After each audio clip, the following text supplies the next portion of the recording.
Hello NEET aspirants. तो कैसे हो सब लोग? एग्ज़ाम की टेंशन में हो? कोई नहीं, टेंशन तो सबको होती है।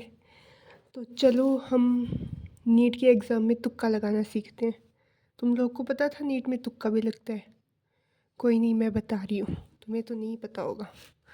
ठीक है, तो फर्स्ट वाला क्वेश्चन लेते हैं, जिसमें पूछा है कि कोई भी स्ट्रिंग है जो जिसमें टेंशन कितना है टी है, अगर उसको हम ओमेगा से घुमाएंगे और अगर उसकी स्ट्रिंग की लेंथ सेम रखें और उसको 2 ओमेगा से घुमाना स्टार्ट कर दे तो उस स्ट्रिंग में कितना टेंशन आएगा।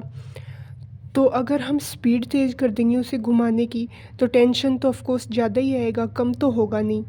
तो इसी वजह से T/4 ऑप्शन एलिमिनेट हो जाएगा और टी ऑप्शन भी एलिमिनेट हो जाएगा, क्योंकि टेंशन है वो बढ़ेगा, उतना भी नहीं रहेगा और कम भी नहीं होगा।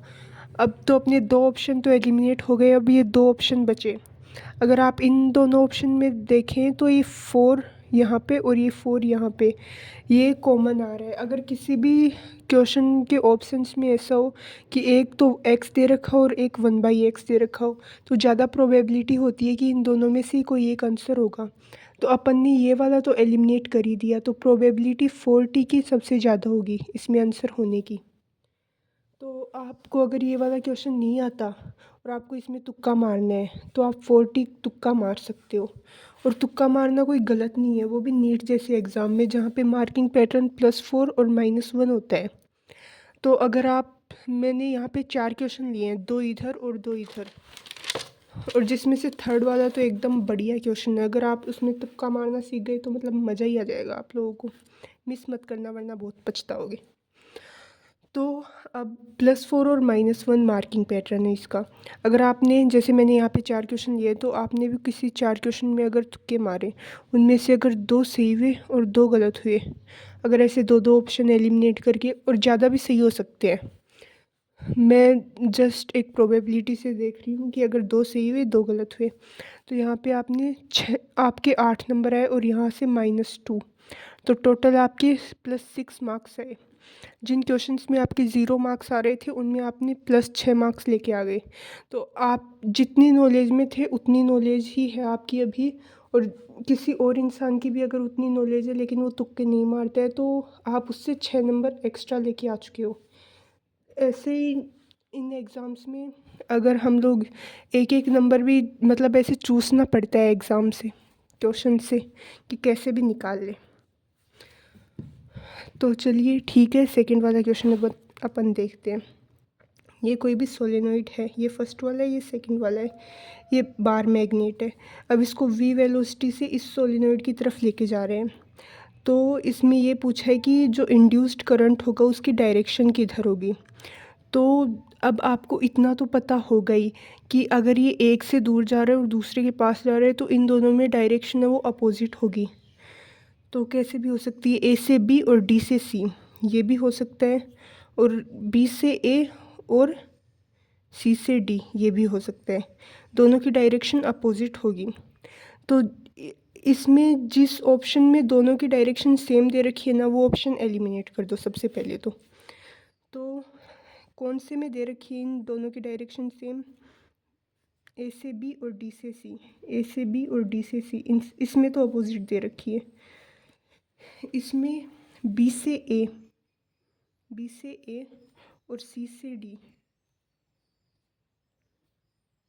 इसमें भी अपोजिट डायरेक्शन दे रखी है। ए से बी और सी से डी, इसमें सेम डायरेक्शन दे रखी है तो ये एलिमिनेट हो जाएगा।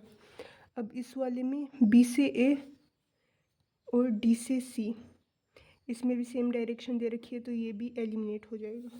अब अगर आपको ये क्वेश्चन नहीं आता तो आप इन दोनों में से तुक्का मार सकते हो, आपके आंसर सही होने की प्रोबेबिलिटी बहुत ज़्यादा हो जाएगी। और अगर आप लोगों के मार्क्स भी 400 से, 400 तो नहीं, खैर 450 से अगर 550 में अटके हुए, तो वैसे भी आपको कोई अच्छी कॉलेज तो मिलने से रही, कॉलेज भी मिलने से रही। तो ऐसे क्वेश्चन में आप रिस्क, इस अगर आप इस सिचुएशन में हो तो आपको वैसे भी रिस्क तो लेना ही पड़ेगा। तो अगर आपको रिस्क लेना है तो आप प्रॉपर रिस्क मैनेजमेंट के साथ ये कर सकते हो। इसलिए दिमाग लगा के सोचो यार, एक बार ही मौका मिलता है, बार बार थोड़ी मिलता है। एक साल ख़राब हो जाएगी अगर फिर अगले वाले मौके के बारे में सोचोगे तो। ठीक है, अब थर्ड वाला क्वेश्चन देखते हैं। इसमें ये स्पेक्ट्रल लाइन दे रखी है और ये वेवलेंथ दे रखा है। ये 3 से 2 में जा रहा है, ये 4 से 2 में, 5 से 2 में, 6 से 2 में। तो इसमें क्या होगा, ये असेंडिंग ऑर्डर में है। तो अगर ये असेंडिंग ऑर्डर में है तो वेवलेंथ भी असेंडिंग ऑर्डर में मतलब असेंडिंग डिसअसेंडिंग इन दोनों में से कोई एक में आनी चाहिए ना। तो इसमें कैसा होना चाहिए, थर्ड, फिर उससे छोटा कौन सा है, फोर्थ, फिर उससे छोटा सेकंड, फिर फर्स्ट। ऑर्डर ये होना चाहिए या तो इधर से या फिर इधर से। इसके अलावा जो भी ऑर्डर है वो वैसे ही एलिमिनेट हो जाएंगे। तो कौन से में दे रखे हैं ये ऑर्डर या फिर इसका उल्टा ऑर्डर, सेकंड पहली सेकंड आ गया, ये तो वैसे ही एलिमिनेट हो गया। थर्ड, फिर फोर्थ, फिर सेकंड, फिर फर्स्ट, या तो ये होगा या फिर फोर्थ, नहीं ये नहीं होगा, ये भी नहीं होगा। तो इसमें सिर्फ यही दे रखा है इस ऑर्डर में, तो ये वाला ऑप्शन हमारा सही हो जाएगा और बाकी तीनों एलिमिनेट हो गए। अगर आपको ये क्वेश्चन नहीं आता था तो भी आपने इस क्वेश्चन का सही आंसर निकाल दिया उसी नॉलेज में, तो आप उन बच्चों से आगे हो गई जिनको आपके जितना ही आता था लेकिन वो ये आंसर इस आंसर में तुक्का नहीं मार के आ रहे थे। तो चलो, अब मज़ा आया ना वैसे इस क्वेश्चन में यार, कमेंट करके बता देना। ठीक है, अगला वाला क्वेश्चन देखते हैं। इसमें दे रखा है कि ये न्यूक्लियर एमिशन हो रहा है, तो ये इस तरीके से हो रहा है कुछ कुछ कुछ कुछ। तो आपको क्यों क्या होगा ये बताना है। अब इस क्वेश्चन में देखो, इसके ऑप्शन देखो, अगर आपको ये क्वेश्चन नहीं आता, दूर दूर तक आपने ये सब कुछ पढ़ा ही नहीं है, कुछ समझ नहीं आ रहा क्या करें, लेकिन आपके पास टाइम भी बहुत ज़्यादा बचा हुआ है क्योंकि आपको क्वेश्चंस आते ही नहीं है और आपके मार्क्स भी इतने अच्छे नहीं आ रहे कि आपको कोई कॉलेज मिल जाए, तो आपको रिस्क तो लेना ही पड़ेगा। तो चलिए इस क्वेश्चन को स्टार्ट करते हैं। इसमें 280 और 288 सिर्फ एक एक ऑप्शन में ही दे रखे हैं, तो ये दोनों एलिमिनेट हो जाएंगे। और 286 दो ऑप्शन में दे रखा है, यानी कि इसकी प्रोबेबिलिटी ज़्यादा होगी। अब 80 है वो सिर्फ एक ऑप्शन में दे रखा है, तो ये भी नहीं होगा। 81 है, ये इसमें भी दे रखा है, इसमें भी दे रखा है, यानी कि इसके होने के चांसेस ज़्यादा हैं। तो इसलिए फोर्थ वाले आंसर के होने के चांसेस 70 से 80% हैं।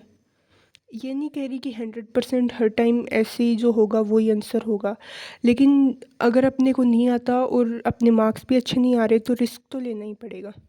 और ऐसे अगर अपन इस तरीके से देखें तो इसकी प्रोबेबिलिटी सबसे ज़्यादा है, तो इसके आंसर होने के चांसेस सबसे ज़्यादा हैं। तो अगर आप ये वाला अगर इस तरीके से मार्क करते हो तो आपके अच्छे मार्क्स मतलब टोटल माइनस प्लस करके जितने भी आपने वो आंसर्स किए हैं उनमें पॉजिटिव ही आना चाहिए नेट स्कोर, जो भी आपने किया है उसका 0 और नेगेटिव नहीं आना चाहिए। तो पॉजिटिव आपका ऐसे ही आएगा अगर आप ये वाली ट्रिक्स लगाओगे। तो ठीक है, बाय बाय। अब चलो प्रिपरेशन स्टार्ट कर लो और ज़्यादा टेंशन वेंशन मत लेना कि नीट का पेपर है, ये है वो है, ऐसे आंसर्स हो जाते हैं। और फिज़िक्स की तुम लोगों को सबसे ज़्यादा टेंशन रहती है ना, कोई नहीं, फिज़िक्स मैं करवा रही हूँ, देख लेना यहाँ से सारे PYQs, और मेरे चैनल पे आके सारे PYQs देख लेना, चैनल को सब्सक्राइब कर लेना और कमेंट ज़रूर कर देना। ठीक है, बाय बाय।